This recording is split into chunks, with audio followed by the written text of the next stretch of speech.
আসসালামু আলাইকুম এভরিওয়ান। আজকের ব্লগটা অনেক বেশি স্পেশাল, আমার জীবনের খুবই স্পেশাল একটা দিন। তোমাদের সাথে কিছু শেয়ার করছি। আজকে হচ্ছে আমার একমাত্র ছেলের জন্মদিন।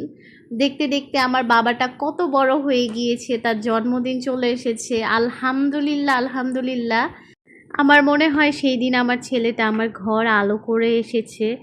যাই হোক, একটা মাত্র ছেলে, তার জন্য হচ্ছে কিছু করব না করেও পারা যায় না।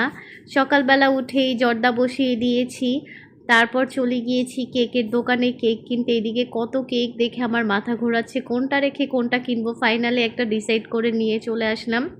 বাসায় আসার পর দেখি বাবুর নানু মানে আমার মা বিরিয়ানি রান্না করেছে।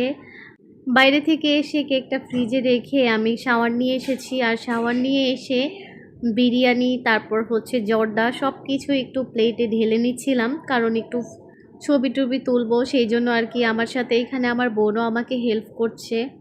এত বেশি লেট হয়ে গিয়েছে, আমার বোন তো বারবার আমাকে তাড়া দিচ্ছিল যে সূর্য ডুবে গেলে ছবি আর সুন্দর আসবে না। কি আর করার, লাস্টে সূর্য ডুবেই গিয়েছে। আর এখানে হচ্ছে জর্দা ভাত আর বিরিয়ানিটা সার্ভ করে নিলাম আমি একটা প্লেটে ছবি তোলার জন্য। এই সময়টা না আমার শরীর একদমই চলছিল না, কেন জানি আমার হাত পা অনেক বেশি কাঁপছিল।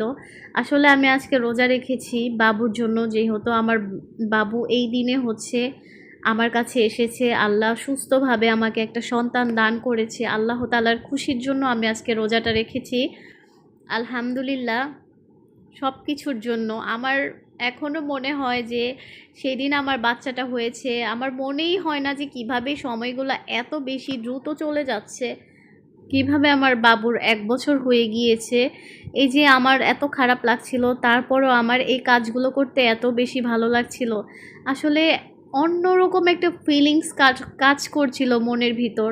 আমার বাচ্চা কিন্তু এখনও অনেক ছোট, মাত্র 1 বছর হয়েছে বয়স। তারপরেও আমি হচ্ছে যতটুকু পেরেছি ঘরোয়াভাবে করার চেষ্টা করেছি। এই যে দেখো সব কিছু সুন্দরভাবে গুছিয়ে নিয়েছি, আর এই ক্যান্ডেলটা অনেক বেশি ভালো লেগেছে তাই নিয়ে এসেছি। অন্যরকম ক্যান্ডেল নিয়েছিলাম, তারপর মনে পড়লো যে 1 লেখা একটা ক্যান্ডেল নিয়ে যাই।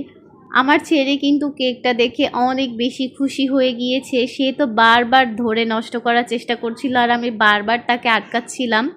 এই টাইমে যখন কেক কেটেছি তখন হচ্ছে আমার ছোটো মামা ওর সামনে বসেছিল, সেই জন্য ও চুপচাপ বসে দেখছিল।